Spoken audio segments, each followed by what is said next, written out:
Okay, we are back. Hi guys, it's your girl, Jeroslyn JoVonn. We are back for another week of the True Talk podcast.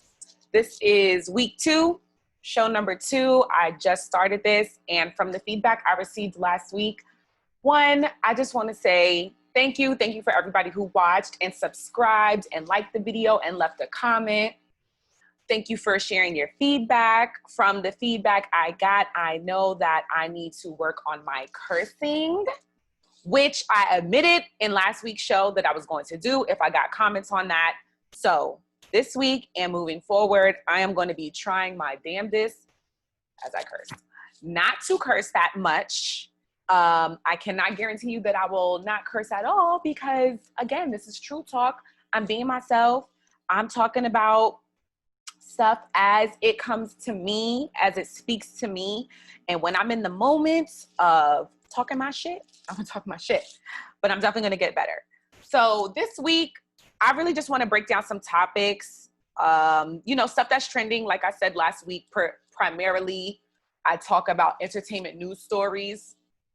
And it's because that's what people primarily care about, because I run my own blog, and with even running the blog and seeing the receptiveness you get to entertainment news versus like some hard news or more serious topics tone wise, you'll get crickets sometimes. It just really depends. So I actually am going to be talking about some real news topics today, but getting into my typical spiel this week. Okay, so now, I'll be sharing my screen. Let me share my screen because we already gonna start it off with my man right here, because I was talking about him last week, and it just, it continues to elevate. Let me grab, each week too, I bring myself little things to eat. Today, I'm not really eating much because I just finished a burrito, a bean and cheese burrito, and I still have pieces of it here. So if I feel like eating it, I will do that during the show. I have a cup of water, and I just gave myself like a little shot of some Hennessy just because, I needed that. We're living in some crazy times, and man, like, you really got to work to stay elevated, work to stay in a zone that feels good for you. In this moment, stay present. Like, I'm staying present in the moment. Right now, I'm doing my podcast. I'm doing it live. And I just want a little spruce to kind of just keep my blood flowing. And I'm going to do that. But I definitely don't want to make a habit of that. I'm not a big drinker like that anyway. So let's get into this, because this stuff, it could just really stress you out depending on what you got going on personally. I want to only touch on the Kim and Kanye thing, because as you can see, the paparazzi are following them everywhere. From what we discussed last week, where I still stand on what I said, that Kanye West has a complex against Black people. I still firmly believe that. I know that since I did my show last week, I know that he's hung out with Dave Chappelle and Dame Dash, and that's cool. Of course, he has great relationships with other Black men. And even when we think back of when he had that rally and he said that comment along the lines of, yeah, my other billionaire friend. So, I can only assume. I don't know him personally. I'm going off of what he shows us. He does show us a lot. And I still feel that he has a complex against Black people, with Black people. And if you are associating yourself with Black men, they are wealthy, they are of some stature. But Kanye, prove me wrong. If I'm wrong, I would love to be wrong. I would love for you to go back to the Kanye that said George Bush doesn't care about Black people. But right now, we're not getting that. And at the same time, I'll give some credit his way because of, I'm passionate about prison reform. So I am appreciative of the work that Kim Kardashian does for prison reform. I really am. But the facts are the facts. The tea is the tea. when it comes down to this situation, I don't necessarily even know how the paparazzi knows how much that they know. Why does TMZ have all this information? Us Weekly talking about divorce. And granted, it could just be sources. It could be fake sources. It could just be fake speculation, which is what many celebrities try to tell us. But at the same time, one, we can't weed out the fact that Kim Kardashian herself as a celebrity does have a history of contacting the press. I don't necessarily think that's what she's doing in this instant. I do not think that she's contacting the press, but it's the fact that Kanye West goes to hospital over anxiety, invites paparazzi inside of his ranch house. So what they're saying in this story, one, he did not invite them to the hospital. They were already there. How did they know that Kanye was going to the hospital? We don't know, but Kanye goes to the hospital. The paparazzi's already there waiting for him to take photos. Then after he leaves the hospital, because he was only there for a short time, he left, went back home, and then he invited the paparazzi to his ranch where he had them waiting for a long time. And pretty much what they said in this story is that he wants to control his own narrative. But then here we go. This is the latest one. Kim Kardashian returns to LA without Kanye after tense trip to Wyoming, which again, we go back to these photos where they're in their car. I just think this is really unfortunate, one, that the paparazzi can have this much power. At the end of the day, this is their personal life. I won't say that Kim and the lifestyle that she initially portrayed didn't warrant this, what she gets from the paparazzi, because it's like, girl, you know, we know you wanted to be famous really, really bad. So this is the part of being famous. But at the same time, Kanye West has a mental illness. Everybody knows this. We're all adults. The media knows this. You're following this man around in the brink of him being in a poor mental state. He's having crazy Twitter rants. He's also trying to run for president.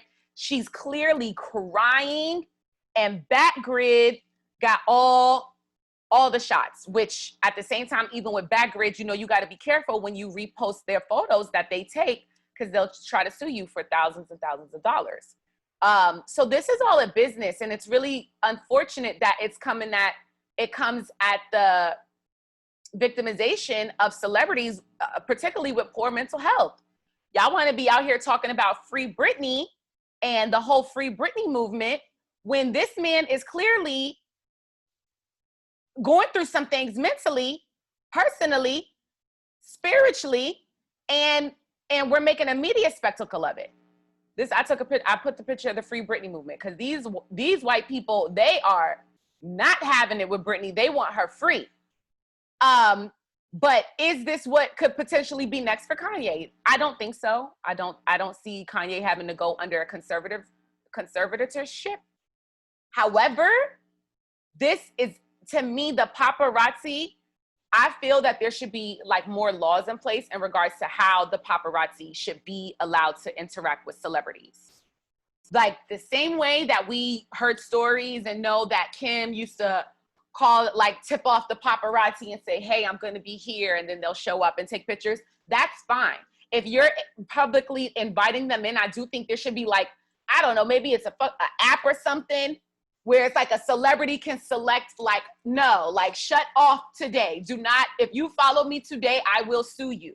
If you're taking pictures of me and my husband in the side of a car, I will sue you. However, just in regards to these pictures, I did see someone tweet or leave a comment saying, you know, it's funny how, you know, when they want to have tints on the window, they have tints on the window, but all of a sudden, windows clear as day, you could see right through. So, and again, it's like, I know we're in the times where it's like people are asking to be more sympathetic, but when it comes to the Kardashian Jenner clan, you gotta tread real lightly when it comes to that, because there's not really much you could put past them. Their history, it shows. They work to keep a lot of it under wraps, but the history of that shows. I'm gonna show one more. I want to show one more photo. I just want to get it together because last week I was like, since I was jumping around in topics so much, it's like you're able to see a lot of what I have planned for the show. But yeah, there was this one tweet that was sent out. Hold on. There was this one tweet that was sent out about, yes, here we go. Let me share my screen. No, wrong button. Share screen. All right. So this tweet now, people, you know, some people were upset about this, like some followers were upset about this tweet in particular, which I can understand. So it says, seems as if they have a history of driving men into mental illness. Hashtag Kardashian, hashtag Kardashian curse. And you see this photo of Kim, her sisters Khloe and Kourtney with the mom, Kris Jenner. And at the bottom of each is a photo of the men they are associated with. Lamar Odom with Khloe, Scott Disick with Kourtney, Kanye with Kim, and Caitlyn Jenner under Kris Jenner. And, you know, if you don't know the stories, we already know Lamar, you know, had an overdose at a brothel and almost died. Scott Disick, till this day, is in and out of rehab. We know what's going on with Kanye. Now, the controversy behind this, what people were saying is that being transgender is not a mental illness. And I can understand that. You know, I'm an ally. I don't necessarily believe that being transgender is a mental illness. However, I will take into account of, one, if you can remember, Caitlyn Jenner came out with her tell-all book following her transition, and the Kardashians cut her off. There was a lot that she said in that book in regards to her time being married to Kris and associated with her some of her, you know, those are kind of her children in a way. Kim, Kourtney, Khloe, you know, that's not her biological children, but she was married to the mom for a long time and watched them grow up. And now I don't think Caitlyn has a mental illness, but I could definitely say there was some shit that went down that by the time when she decided, when her and Kris got divorced, she's like, you know what? Fuck this. I'm living in my truth. I'm living in my full truth. And I don't think being transgender is a mental illness, but at the same time, I definitely think she wanted to make a statement. And she made the statement. She got out and she's living a good life. But for the others, they're all, you know, they all have their own personal lives now, Lamar and Scott. But damn, like, that Kardashian curse, boy, I don't know. I don't know if it's something that we should just continue to just ignore. I think we need to be careful. And if these two are going to get a divorce, we're all going to be locked in on Kanye's transition. Kanye's, you know, coming to himself. What state is Kanye going to be in upon if they are to divorce? And I you know, I hope they don't. I don't wish divorce on nobody. But come on, y'all, we not stupid. That Kardashian family is weird as hell. Granted, Kanye was already in a weak state after the death of his mother. But as a woman in a relationship, I always feel that it's my job to elevate my man.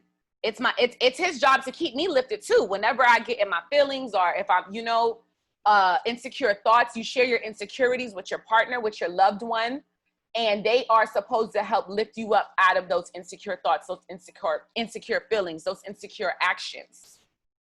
I don't necessarily know what's going on in their household, but we are seeing a steady decline of Kanye West.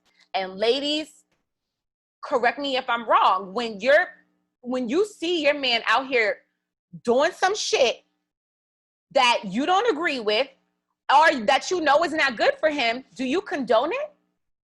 My man got robbed a couple of weeks ago out here in LA. People just out here in LA be stealing shit. He got robbed, and he wanted to go out there and act stupid. You know what I'm saying? Like, try to find the guy and do some stuff. I was like, are you dumb? What are you talking about? I was like, you sound dumb. Like, I didn't even support that. He got mad at me. We got into argument. I was just like, well, you sound stupid. And we not going to be supporting stupid talk and foolery in this house. And, you know, that could be tough love or whatever. But at the same time, it's also, you know, it'll get him out of that huff that he's in, where he could be allowing in an instant, allowing his insecure thoughts, his inner turmoil to lead him to an action that could be detrimental to himself and others. Are we seeing that done in regards to Kanye? I don't know. He was able to go out to South Carolina, make a damn fool of himself. He's able to be all on Twitter, making a fool of himself. We saw her go to Wyoming and then leave, because clearly the cameras is there. They just said you came back to LA. You right here with me in LA. Your man's over there in Wyoming with fucking Dame Dash and Justin Bieber. We're like, something sketchy. So if we're over here throwing shade at your marriage and your family's history with men kind of going off the haywire after they separate from one of y'all, don't judge us, judge yourself, because we're only just looking at what the hell is in front of us. And we need to do that more these days, because it's a whole hot ass mess. Your husband is out here trying to run for president, okay? This is now gonna affect our election, possibly, which is a real important one we got coming up. So excuse us for reading your ass, because that's what y'all need over there. Moving on. Okay. Moving on to the next topic. Of course, you know, last week I didn't talk about it, but we have to talk about Megan and Tory. Even today, something just came out today, and we could touch lightly on that with the whole Just Hilarious situation. But you know, first I want to get into it, because even since my show last week, you know, Megan went on live. She's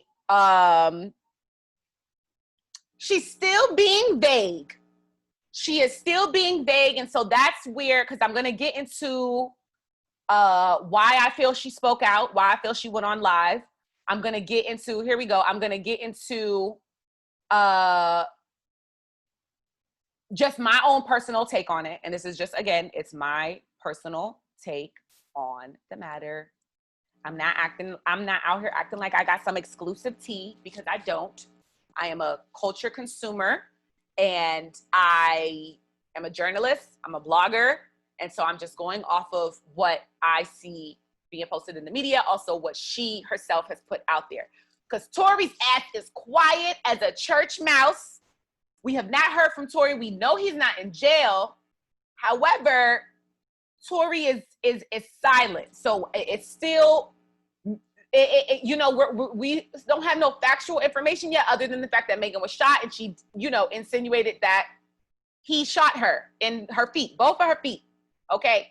We don't know if it was accidental. We don't know if, he was trying to just shoot around her, and then, you know, but we're going to get into that. I digress. Okay. I just want to first, we know the story. From what we know of the story, they were in LA. They had just left Kylie Jenner's house, a party at Kylie Jenner's house. These two got into some debacle encounter, domestic violence incident that resulted in Megan Thee Stallion getting shot in both of her feet, and Tory being arrested. And first he was charged with the gun, but now he's also charged with domestic violence and aggravated assault. I don't know the exact charges, but along those lines, like, you know, some serious. Once she went and said what she said on Twitter, that she was shot and like she was the victim, that's when those charges escalated. We have yet to hear from Tory. We haven't heard from him. The other day when she went on live, it was his birthday. He was silent. He's been silent. He has not said anything. Now, Megan went on live. What was this? Monday. This was Monday. Megan went on live. Personally, she went on live because there was a lot of speculation.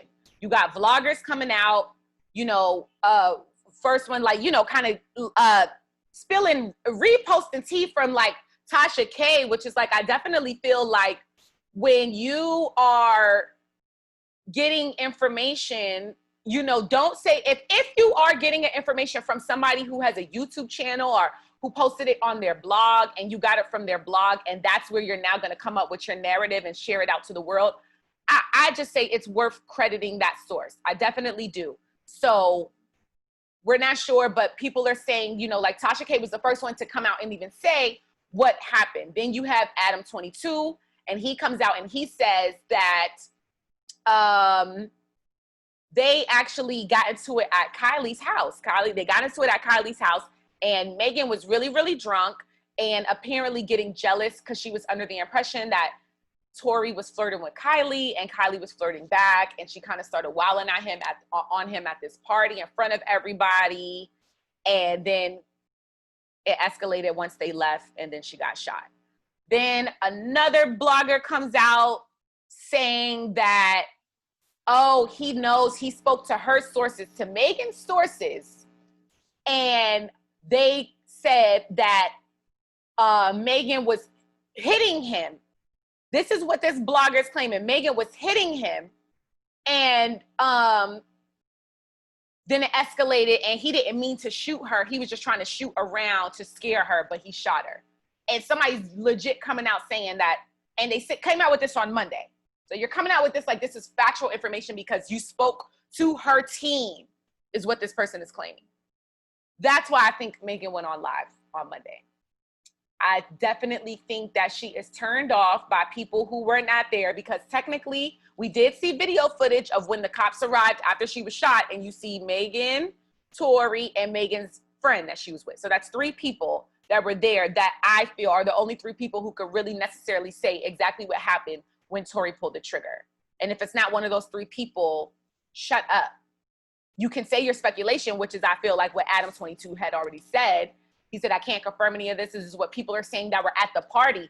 Adam22 didn't say anything about what happened in that car. Why? Because he wasn't there. So how can you just go out saying what happened in the car? Unless you know for a fact it came from Megan. And I just find it really hard to believe that Megan's team would entertain giving information to somebody that they know is a messy blogger. I don't see that happening. I really, really don't. And again, like, if they are saying, if it was somebody from her team, I can only imagine what level of the team they are. If they even, whatever, they could have gotten some information. But so even when Megan was on this live, right, she is opening up about the fact that she is basically an orphan at this point. She has no parents. We know her mother passed away at the start of her career really budding. Her mom passed away last year. I guess, her father's never been in the picture. I'm not really sure the father situation. But, she's saying in this live that she doesn't have any parents, and that she has been looking for that attention and energy in the wrong places, or even sharing her energy with people who are not worthy. She said that on Twitter, and she insinuated it again during this live. And like, if you're a real person of substance, how could you not feel for this girl? She's 25 years old. 25 years old. If you know anything about being an adult and a human, it says that the human brain fully develops by the age of 25. So she is now at the brink of coming into her own, but at the same time, she just had a year of being like the top superstar. Like, she was the it girl of 2019, and now going into 2020, she is still the it girl. So for this to happen at the brink of her career, at the height and at the start of it, it's very embarrassing.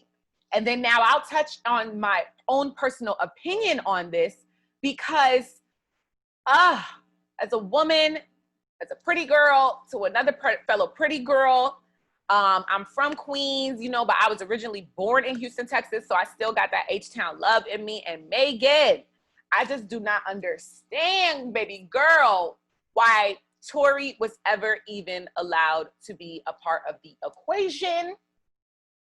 Again, we don't know all the facts, but from what people are saying is that still that these two were dating, they were talking.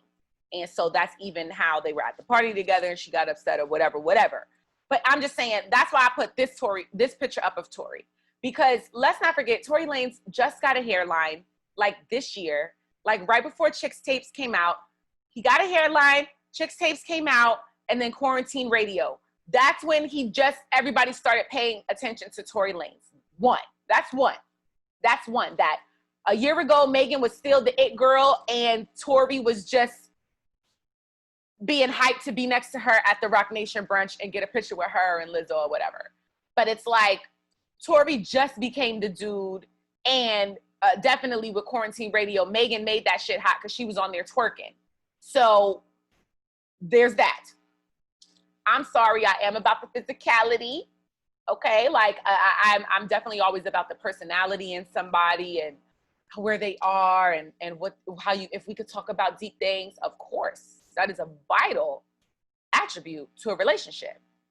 But you gotta look good and you gotta be like, I like dating a tiny man, and I'm Megan's height, 5'10". I mean, I'm not as tall as her, but I just don't even understand why, whatever. Maybe she's one of those girls that really does care about personality more than me.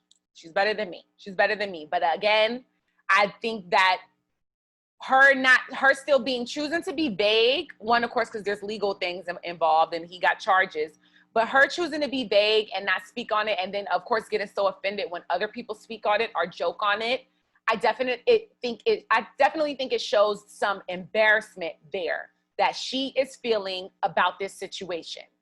And baby girl, I would be embarrassed too, only because, I mean, no, there's a lot to be like embarrassed by, but it's like more so of like, damn, like I'm Megan Thee Stallion. Like, why was I even putting myself in a situation to be with this corny ass dude who I knew he was corny already. You know what I'm saying? I'm trying to speak for her. If this was her, if I was her, it's like, I knew he was corny already.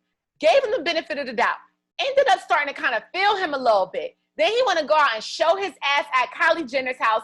Then his corny ass pulled out a gun and shot me. Like, I'm not ready to talk about all of that right now, one. And two, it's like, I'm still just like, damn, like, how could I let this happen at the start of my rising career? I know I'm going to be big. I got a song with Beyonce, and I'm over here now associated in a domestic violence shooting incident with Tory Napoleon Bonaparte Lanes. It's unfortunate. It's unfortunate. And, you know, now who's getting dragged right now? Jess Hilarious is getting dragged because she thought this shit would be funny.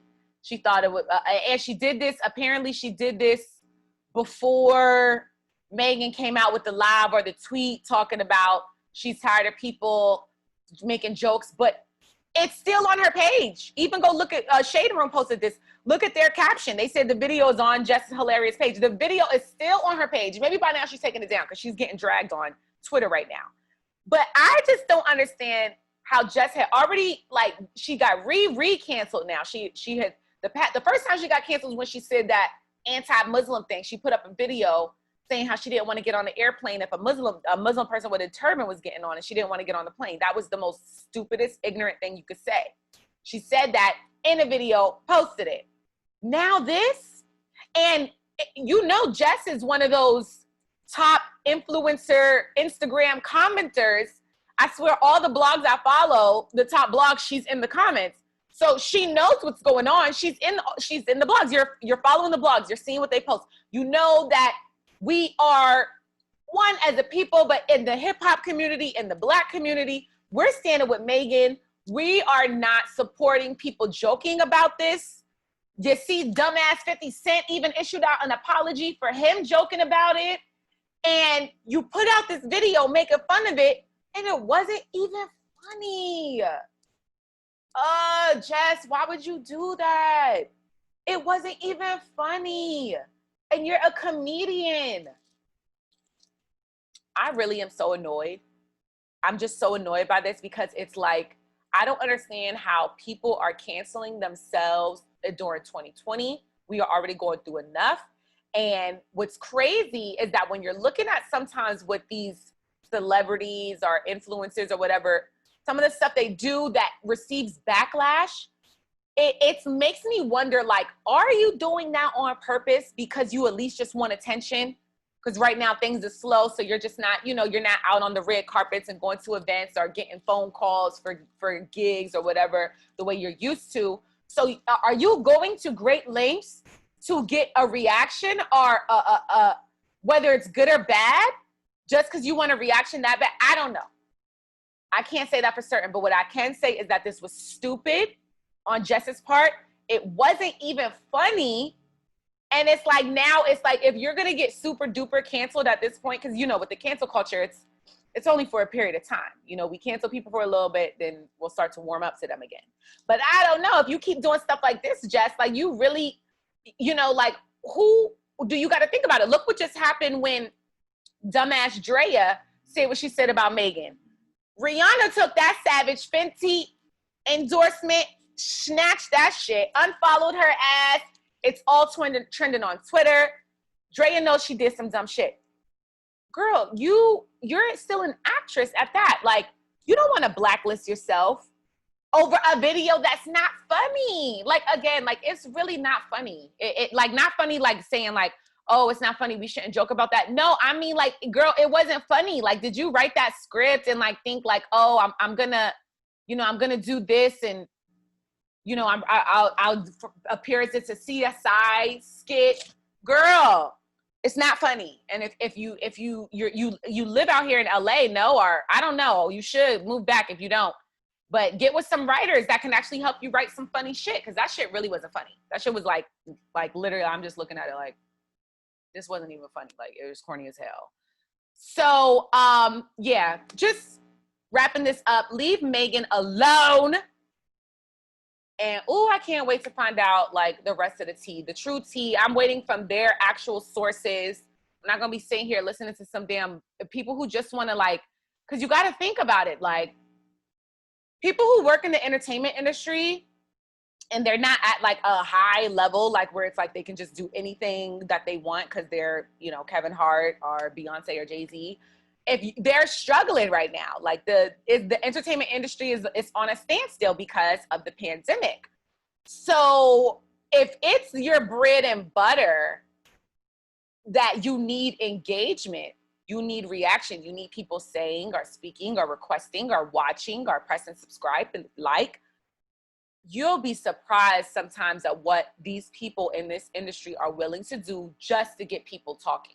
They don't care if you're talking good or bad. You are still talking, and it's in my favor. And it's going to put money in my pocket, or give me more impressions that could put money in my pocket, or give me more impressions that could give me endorsements. And, you know, so to me, what I would say, when you're really, anybody who's a part of this cancel culture, or when you start to really see the fuckery, fakery, and these people in the industry, don't support them. Do not continue to support them.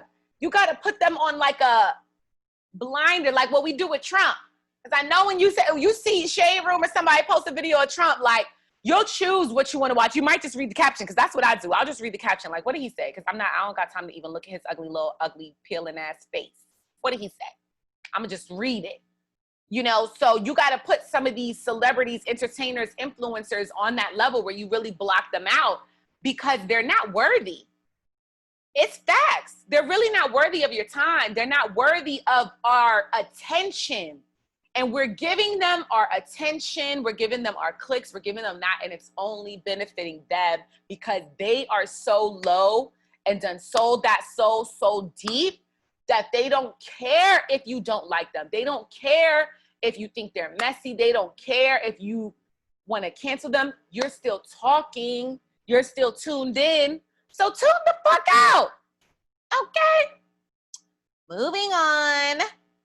Next topic. Oh, I had to talk about this one. Okay, so I had to talk about Meek Mill, because I have a problem. First of all, y'all know I'm always with my girl. Where my girls at? From the front to back. So I'm always about my ladies. Now, I have a problem with Mr. Rameek. What is that his name? That's his real name, right? Rameek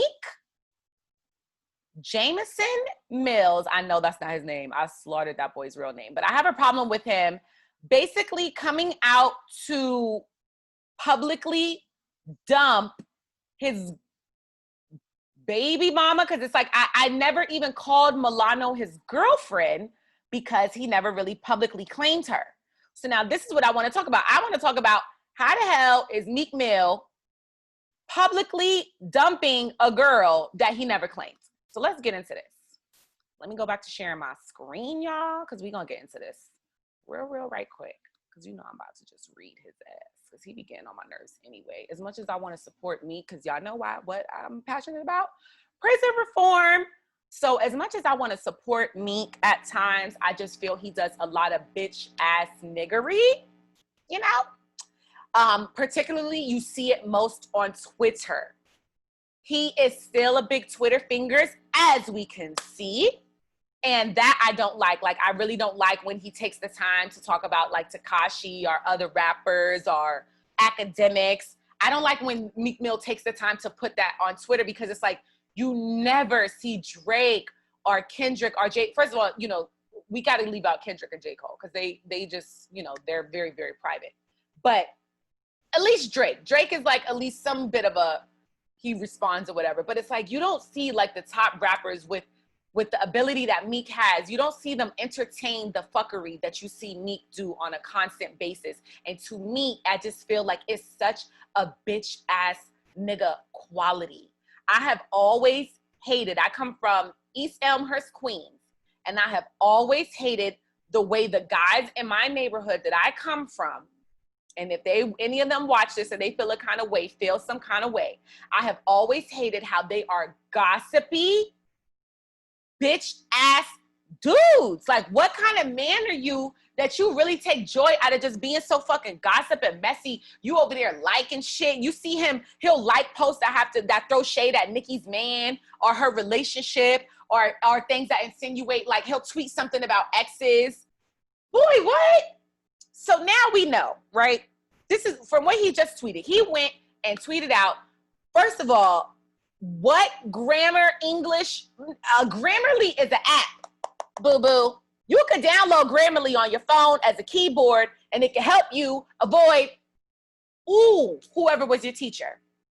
He tweeted, we, me, and Milano decided to remain friends and build our child as separate parents, ... We still have mad love for each other, one word, but we both came to a understanding, exclamation point. And anybody who knows English, you never put two vowels next to each other. So it should have been N-A-N, understanding. Now, I just want to say that just so people watching this don't ever do that, because it's like the worst thing you could ever do in the English language. He did it. Okay, so now, can we go back? We need to go back. Can anyone ever really tell me when Meek ever really publicly claimed Milano? Can we? Was it when Meek said, I dumped in that? Was that when he publicly claimed her? Yeah, I dumped in that. He said on January 18th of this year. Yeah, I dumped in that. That was him. This is like a Philly term I've heard of, like, you know, whatever. He dumped in that. He got her pregnant. Now he's coming out, you know, she had the baby, you know, they started stepping out publicly together. And so that was his way of acting like he claimed her, was stepping out publicly with his second baby mother. He never claimed that girl. And if anybody who doesn't know the history, I will run through it briefly. I'm a blogger. I've always been blogging about messy, gossipy shit. Back when I was working with the blog on site, we posted stories because we used to get information, and you know, people care about this stuff if you're really into the tea, all this like tea shit. Milano, Meek Mill has had not like super public relationships, but if you like Google like Meek Mill's girlfriend, you'll see pictures of him with like this Spanish girl he used to date. I believe her name is Vanessa. And then like there was a group of them because they used to kind of hang out. And you would see Milano always there, no matter whatever girl Meek was dating at the time or fucking around with. Milano was cool with the girl because Milano would post pictures with the girl and tag her like, ooh, friends or like us or whatever. We out here looking cute. You know, I'm making up my own captions, but you get the gist. Like, she's posting pictures with these girls on social media. These girls are posting pictures with her under the impression that they're friends. Why? Because if you go to old interviews with Milano, she clearly states that he's her homeboy. She's the homegirl. They're just friends. So now you're just a friend. So you're becoming good friends with the girls he's actually dating. But now you come up pregnant. Okay, so that was the controversy. Because ladies, sometimes we've been there where it's like, you know, a guy you dating or you talking to or you kind of feeling and there's a girl that's just always around, but that's just the homie. She's just a homie. oh, well, so was Milano. And now she's his second baby mother. So sometimes, fellas, you got to forgive us for being skeptical, because we could always feel when it's some bullshit. We could tell a real friend, a real genuine friend, from somebody who's a friend. You know what I'm saying? So they was clearly knocking the boots because they made a child, a whole ass baby. Now, Meek Mill didn't never claim this girl. Now he comes out and says this. And then now check what he said on the post when he posted it on Instagram. Check what he said in the caption. He tagged Milano, letting it be known, like, look, we're on the same page with this. No fallout either. Just moving forward. Still love. This is for protection. So social media work, think we moving forward. Boy, did you proofread? How could you post this? And stupid. Anyways, but my thing is, okay, the fact that you never really publicly claimed this girl, you got her pregnant, y'all had the baby, never really public claimed her, but now you're publicly dumping her. Why? Nobody asked. Nobody was checking for you, Meek. Nobody was asking what's going on with Meek and Milano. Are they still together? Nobody was asking you. You came and gave us this information. Why? Maybe because you already got some other girls that you messing around with. You already moved on. And so now when it comes out, or when people start seeing you with other girls, like you don't want to be in shame when pictures come out and you with the next chick. So it's like, oh, we're not together. And you see Milano, she came out with her own statement, like, oh, I'll never speak publicly on my personal life. Arrest the cops that killed Breonna Taylor. Shout out to her for that. But at the same time, to me, Milano is chilling because she was always the homegirl. She always knew what it was. It's just like at the end of the day, she got it. Like, look, I got his baby. So regardless, I'm good. Whether he want to act up or not, because I go right to that child support. But now, check this. Yeah, well, somebody had asked him. I tweeted. I took this one because this was from July 30th. I'm not sure if it was like last year, year before. Yeah, it is from last year if it has the free Meek in there. So it says, ask Meek, do you want more kids? And he said, yeah, I want like 7, LOL. So now I'm in the blogs and I see this on Site Blog where, they're not saying this is their word on the street. They're not confirming that this is factual, but they are saying that they were tipped off that allegedly Meek got another baby on the way by somebody else. And once that comes out to the media, that's why he put out that he and Milano are separated, because this dude apparently got a whole other baby coming on the way. He done dumped in somebody else. Meek Mill. Well, apparently he's working towards those 7 kids. Apparently so. Because listen, he dumped in that. And if it's true, again, that was a word on the street. If it's true, it just says a lot about why he made the executive decision to let us know something we was not asking for. Was it nobody checking about for Meek Mill's relationship status? Okay, we over here wondering why you still be so checked into what Nicki Minaj got going on. But well, apparently we know, because you for everybody. Moving on. Okay, we're going to get through these topics today, baby girl. So now this one I just wanted to lightly touch on because this one is no shade, okay? This is no shade. I did post a video on my blog page that it was, so pretty much it's a plastic surgeon, and he was asked to do a breakdown of whether Ari Fletcher, Moneybagg Yo's girlfriend, G Herbo's baby mama, got her ass done. And he is letting it be known clear as day that she did. And granted, like, I think, a lot of people who know it's clear. She will not admit it. She has said that this is homegrown, that she got this ass after she gave birth to her son, Yoshawn. But baby girl, from what this doctor says in this video, if she got this from getting pregnant, then the pregnancy rate is about to quadruple. Because yes, I'm getting pregnant tomorrow. If this is the ass I'm going to get after having a baby. Oh, I'm getting pregnant tomorrow. As soon as my man gets home from work, I'm getting pregnant.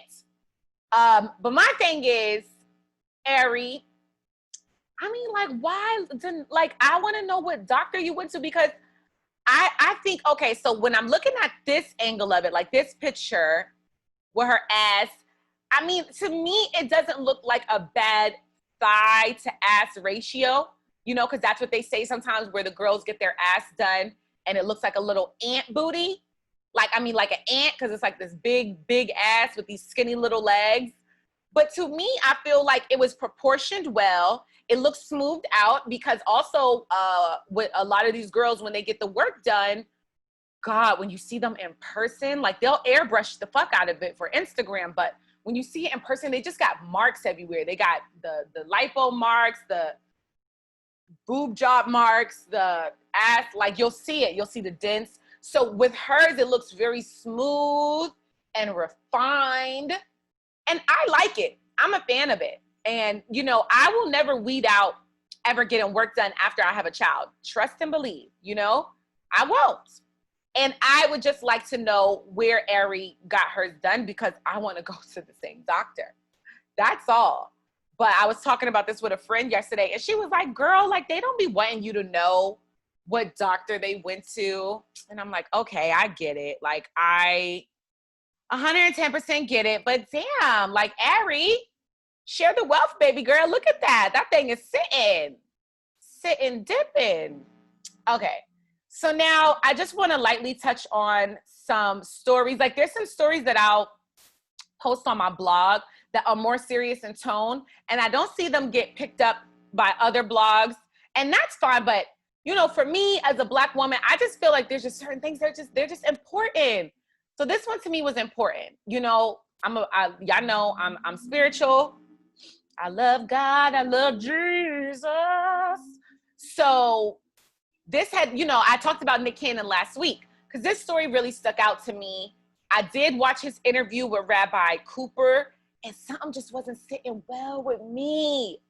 So I didn't necessarily know that Rabbi Cooper was the one that worked to, you know, kind of get Public Enemy broken up and Professor Griff, like, you got to go do all the backstory. I don't want to get into all of it because it's like, I just really want to just get to the talking points. But pretty much, you know, Nick did, if you watch the interview with Nick Cannon and Rabbi Cooper, Nick does touch on that. He does insinuate and even invite Rabbi Cooper to come back, and he would love to have a sit down with Public Enemy and Rabbi Cooper.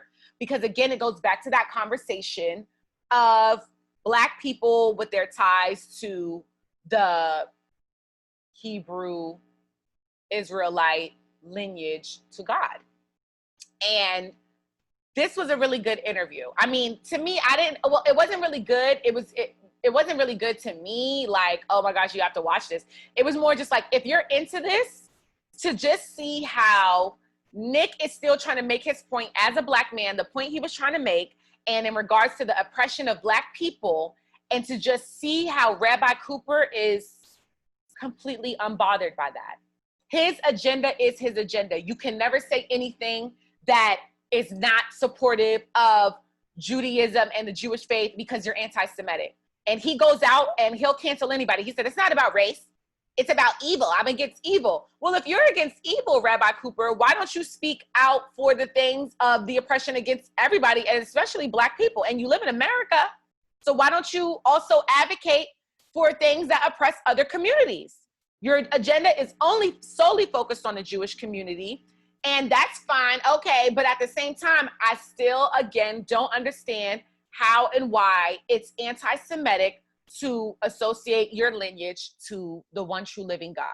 And so Jay Electronica, a rapper, you already know he's on that 5% Nation of Islam flow, Brother Salam, you know what I'm saying? He's on that. If you didn't listen to his last album, it starts off straight like that with Louis Farrakhan saying to all you scared Negroes, you know, like that's what he's on. So he tweets out, after Nick Cannon's interview comes out, he says, Rabbi Abraham Cooper is a coward who lied to our brother Nick Cannon about the history of the Caucasian race. Ask him, does he stand behind the vow teaching of the Talmud? Don't be a coward next time, Cooper, you devil. Sit down with the Honorable Louis Farrakhan or the Executive Council of the NOI, the Nation of Islam, and defend your claims and prove us wrong. We are indeed the true children of Israel, and you are an imposter and birthright stealer as described in the scriptures. the ADL, the Weisenhall Center, bring them out. We defy you to challenge us on these claims, you lying anti-Semites. And when you go and you watch the interview with Rabbi Cooper and Nick Cannon, the way Rabbi Cooper speaks of Simon Wiesenthal, it's like he's a god, which that is just weird to me. Like, to me, I'm as a Christian, as a true believer, like I only believe there's one God. I believe in Jesus Christ as the Son of God. I believe also, I'm more open-minded too. I believe in that there are other prophets that bring people to God. So I'm not weeding out Muhammad and Buddhism and whatever deities they believe, because I really just believe, like, when you believe in these things, they are true. And when if you're a believer and you look at the word, you remember what Moses, when Moses came back down from spending 40 days up on Mount Sinai, and he came down, and the Jews were worshiping a gold cow sculpture. He was pissed off. You're not supposed to put praise to any item, person. You know, like, if anything, when I'm imagining God or praying, like, I don't think of the cross. I don't think of, you know, like, I'm thinking of just my connection to the Creator, and he's so great. Like, you can't put him in physical form. So that's why I've never, me personally, I'm not denouncing anybody's faith or whatever. I'm just saying, like, personally, I've never gotten around with, like, the Catholic religion, why you have to go speak to a priest in this little room in between this veil or whatever, and tell him your sins, and he's supposed to tell you what to do. You're not God. It says it in the Bible. Why the hell am I asking you, a human man, what I should do? I got to talk to God. That's something I can only get from God. And so I've always been very skeptical when I hear people speak on men as if they're godlike. And, you know, I'm not Muslim. You know, I'm not out here calling anybody a god or worshiping them, or, oh, this one is the true. You got, you know, I appreciate and respect and agree with things that Louis Farrakhan says in his beliefs, and as it relates to the oppression of Black people, or history being stolen from us, things being hidden from us, and our deprivation at the hands of white supremacy. When he speaks on that, it resonates with me. I don't know. You know what I'm saying? So the way Rabbi Cooper was speaking of Simon Wiesenthal is, to me, in another godlike fashion, and that I just don't understand. I don't understand. But apparently, Nick Cannon is anti-Semitic for saying what he said. Of course, they call, you know, Rabbi Cooper said it all throughout the interview that Louis Farrakhan is anti-Semitic, and I'm sure they believe that Jay Electronica is anti-Semitic. They'll probably think I'm anti-Semitic for what I'm saying right now, and my agreeance and just the ways of it. But then now check this, because I just posted this today. This came out today.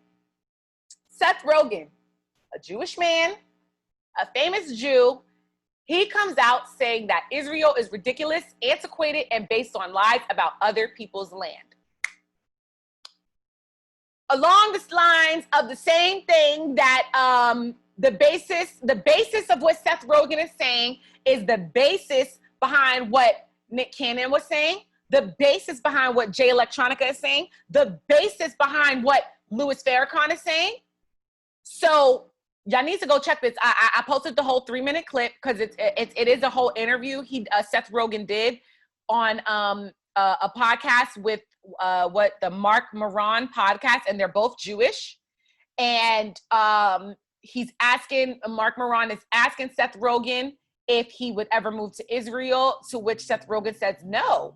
And, you know, Seth Rogen is, you know, he's a comedian, so he's joking around a lot in his tone in the interview, but he's still being serious. And he said, I also think that as a Jewish person, like, I was fed a huge amount of lies about Israel my entire life. You know, they never tell you that, oh, by the way, there were people there. They make it seem like it was just sitting there untouched.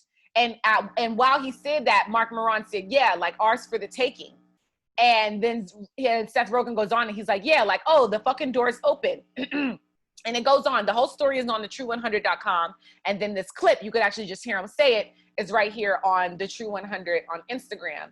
And again, like, I'm spiritual. I'm really into these topics because I know as a Black person, I feel it in my soul. My discernment tells me something is not adding up on what has been forced upon us. Even the fact that as slaves weren't allowed to read books, but if you did want to read or you got caught reading, the only book they would let you read is the Bible. How the Bible was used to support and condone slavery. How even we're reading a King James version, like all these things go into my mind. So I don't weed out the fact that things have been distorted over the years. Come on, like the Bible is written thousands of years ago. So it's like so much of the truth has either been misconstrued, twisted, tied, or completely hidden from us. And it is going to take possibly a lifetime of doing true research, true study, true in-depth analysis to try to come up to form with some kind of truth. But I do say that at least pay attention, because that's how I'm going to end the show. But I'm going to talk about how God is always speaking. God is always speaking to us. The messages are there. You really have to work to stay just connected with him. I feel you have to work to stay connected to God, because he's going to give you the discernment you need to decipher right from wrong, truth from false. And I definitely feel that when I see these things, they resonate and they speak to my spirit in a way. And I think that there's a reason for that. I definitely think that there's a reason for that. I'm still figuring out what that is. And, because I have to do more reading and research and praying and allowing the spirit to work. But it says it in the Bible that wisdom and understanding only comes from God. It only comes from God. So I'm not going to be out here hyping up a Wiesenthal or even a Farrakhan or the Pope Francis and this person. Like, it only is going to come from God. The answers we need is only going to come from him. Yes, the information, all this information is here, this stuff for us to take in, but I think it's up to us to do our due diligence, to give ourselves a moment to truly dissect it and discern what it means to our souls, to our spirits, and our purpose in this life. So this story really stuck out to me.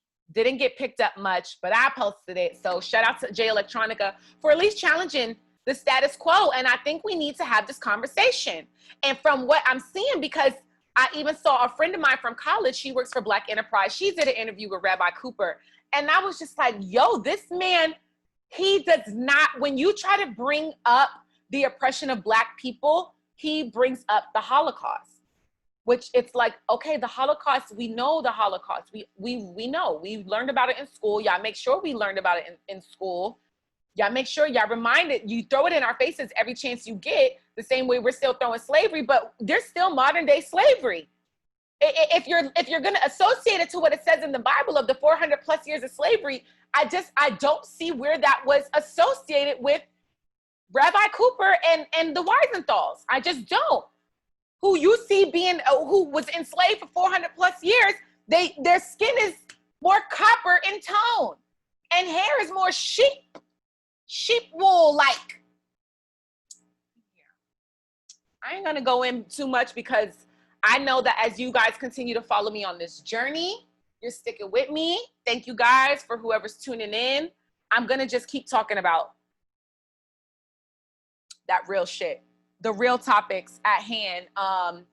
Yeah, there's an agenda out here. I'm sorry. And I noticed it. Seth Rogen noticed it. He's Jewish. He could say it the same way there's things that we can say as Black people that white people can't say and Jewish people can't say. Seth Rogen said what we can't say. So now y'all go call Seth Rogen anti-Semite. Please do. I'm waiting.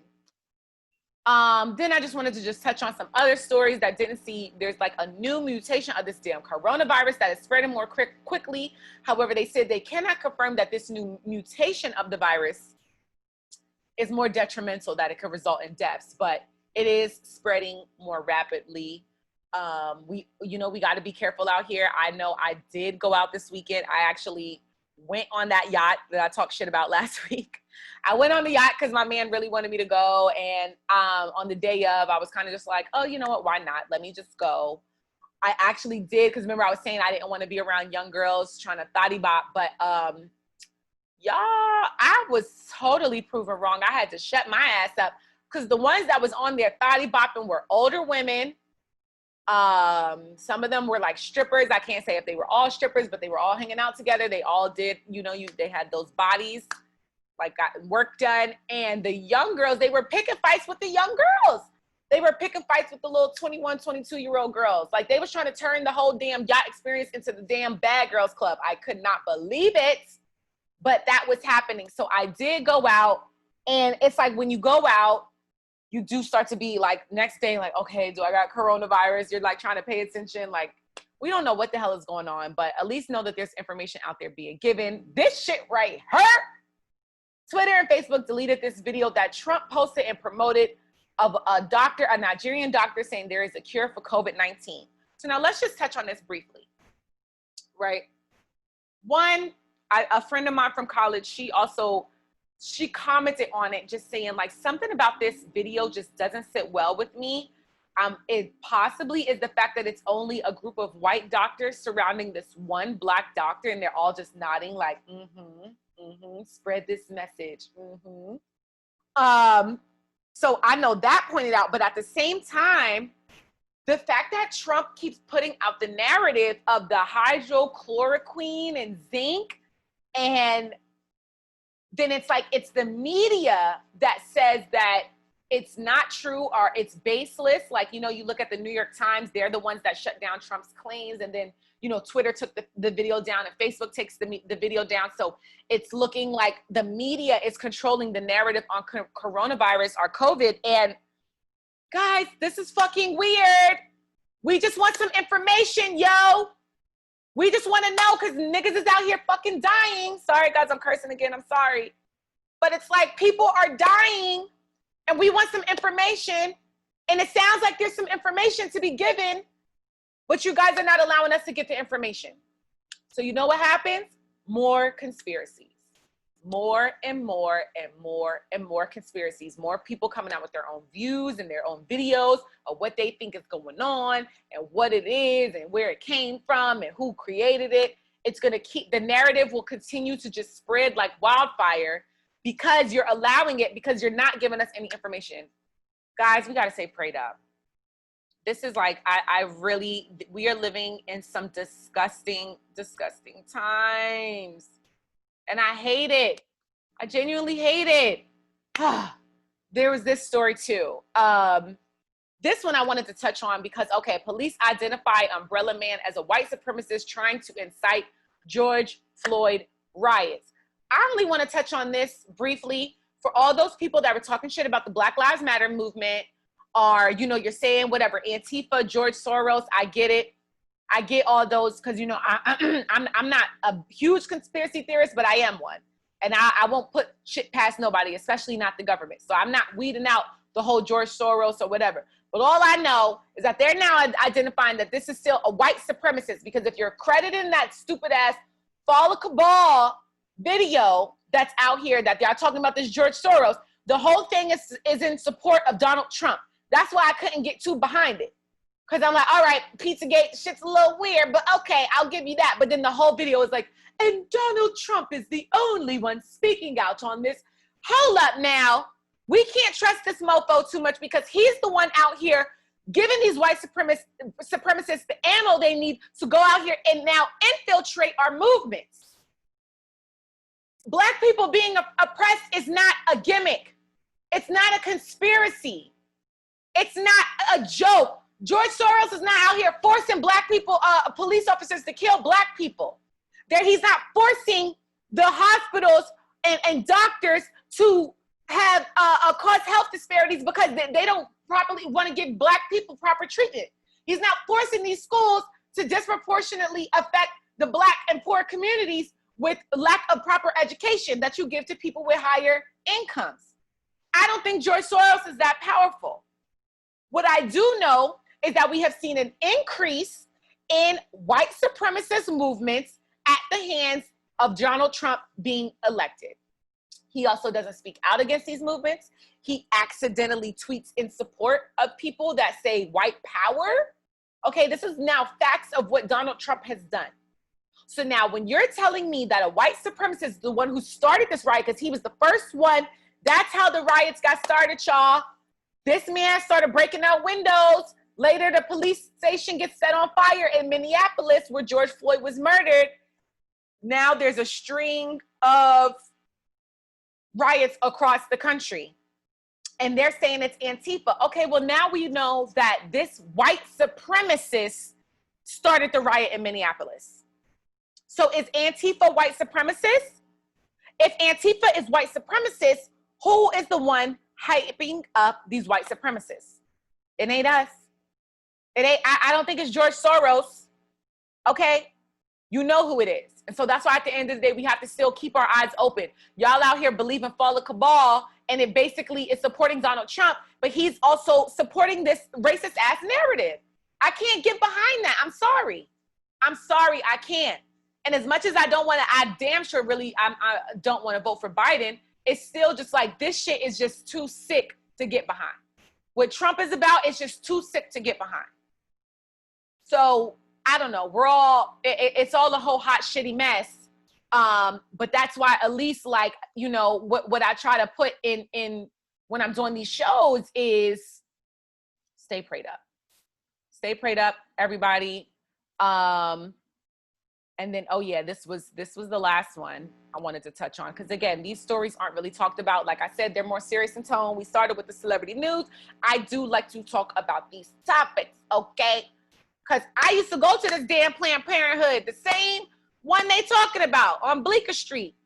I went there to get my birth control pills.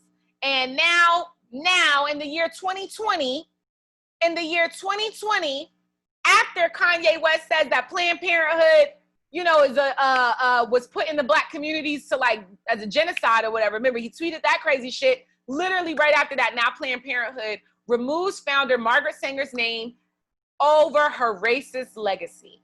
It says, the next step for Planned Parenthood is recognize that Margaret Sanger's racist legacy continues today as abortion continues to disproportionately impact minority communities, especially the Black community. This is all fact. Look at this ugly ass racist woman. She looks like a demon, legit a demon under a few layers of skin. And she created Planned Parenthood under the eugenics movement, which basically is a movement that believes that Black people are ill-equipped and need to be contained and controlled. Hence, putting Planned Parenthoods, which support birth control and abortion, in predominantly Black communities to stop us from spreading, stop us from reproducing.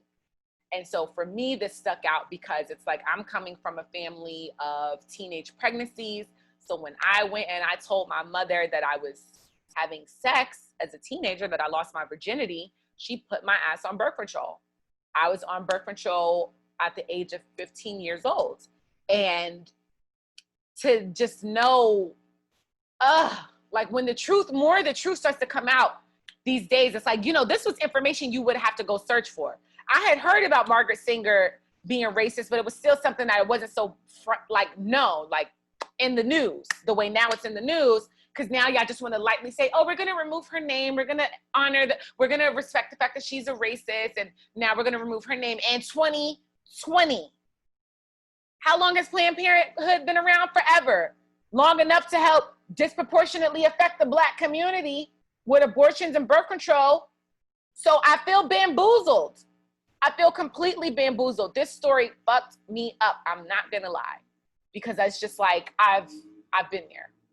I have gone to Planned Parenthood for services, and it, as a Black woman, it just doesn't sit well with me that now these things are being acknowledged, and it's just so messed up. We have so much messed up things to undo in this world, and especially in this country. But again, we got to stay prayed up. I am closing out the show now. I, of course, again, want to thank everybody who tuned in last week, everybody who tuned in this week. Everybody continue to put your feedback into the comments. Let me know what you think. Have your own discourse, your own debates. I'm totally open to that. Thank you for the feedback. I definitely did a better job of not cursing as much this week as I did last week. And I'm going to try to keep getting better. But again, it's like, a bitch is going to say what a bitch is going to say. But yes, as we close out, you know, I like to close out with the let us pray. Let us pray. Guys, I'm not one of those to talk about it's the end of days. I don't know. I don't know when Jesus is going to come. But I know we are living in some crazy ass times. These are not, the times we're living in is not really anything anyone before us has had to go through. Now, granted, I would have never wanted to live through the times that our ancestors, our Black ancestors had to live through. But this time right now, it's like just the way it's like a whole worldwide, like, standstill, and then just seeing all the fuck, you're able to pay more attention to the fuckery state of the world because you're confined to your house or you're watching the news more. So it's just crazy times. You have to stay elevated. Get with God because he's out here. He's the only thing that can really offer you the balance that you truly need.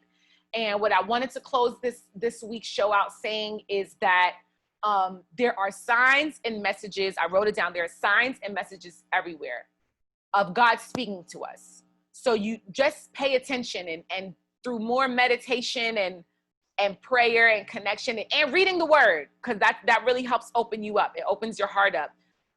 You'll get the discernment to catch those messages that he sends you. It could be through another person. It could be through a commercial on TV. It could be through you watching this video. It could be through drinking some water, you know, in that moment of you just being like, you know I need to start drinking more water. So you go and you go into the kitchen, you pour yourself a glass of water. And while you're drinking that water, it'll just come to you like, open up a daycare center. And it's like, what? Like, what's that? You know, that's God. That's like God, and that's how God works. But it's like you want to, like I said, open yourself up to it. Like if you know there's things that you should be doing with your body, with your mind, with your body, with your spirit, all of that, get in tune with it. I try to work every day to work out. I didn't work out today yet. I'm gonna get on my little Stairmaster after this. I got to do something because I've just been feeling clumpy. But push yourself to be your best self and align more with God because he's speaking to you. And I'm saying that because, you know, I have, you know, mental health illness kind of runs in my family. And one of my brothers, he was just kind of going through you know, it's hard out here. And definitely for those of our loved ones who, whether they're still locked up or they're out of jail and now they're trying to rehabilitate themselves and stay away from temptation of getting back in there because it's hard for them. And, you know, he goes through his moments but I didn't even necessarily know that he was going through feeling these things. You know, all I knew is that I would watch certain videos on YouTube or come across stuff that is really good for your mental health. And just something in my spirit told me to share it with my siblings. So I would in a private message on Facebook, I would send it to my sister and my two brothers. I got more siblings, but just those three, I would send it to them. Just because my spirit was telling me to. And so then when I speak to my brother and he's like, you know, and I'm trying to kind of open him up, like, why don't you even just try to meditate a little? Not even meditate. Like, I'm just like, yo, like, just try to get with God, yo. Like, it's just, to me, it's common sense, but it ain't common sense for everybody. But I was like, did you watch the video I sent you? And he was like, nah. But you're just sitting there playing video games. Like, you got to take a more active approach into claiming your peace. Like, it's all work. I have this little belief that God makes us work for things in this life because I think the work continues in the next life. I just don't think we're ever allowed to just kind of sit around passively and do nothing. I think we're always going to be in a state of work, and that's what life is. Like, you got to just work towards whatever you want, whether it's internally or externally. And when I'm sending him these videos or like little messages and just mantras to kind of keep his head in the right place, that's my spirit speaking. It's a matter of him opening himself up to where his spirit could tell him to, all you got to do is press play and just watch it a little bit and just take a little bit in. But again, like I said, like God speaks to all of us. He speaks to all of us in a different way. So it's like, allow yourself, do yourself the favor of tapping in to receive those messages. That's all. And I hope I said that correctly in a way that it resonates with some people. It resonates with whoever watches this, because ultimately that's my goal. Each week I'm gonna talk my shit, I'm gonna rant and rave or whatever, but I just want people to walk away with something that is of value to your overall life. Or else I ain't doing nothing, right? We supposed to plant seeds. So I'm just trying to plant my seeds, and I hope you got that. I hope you got from this message. I hope you enjoyed the topics I did this week. I take my time to look into the topics, and so I'll be back next week for some more topics. You can follow me at Jeroslyn Diva, Jeroslyn, at Jeroslyn Diva 08 on Twitter. And my blog is at the_true100_ on Instagram, and the True 100 Media on Twitter. I know I gotta keep switching it up, but it wasn't available. Thank you guys. Stay blessed. Stay prayed up. Love, love. We need more love in this world. Bye.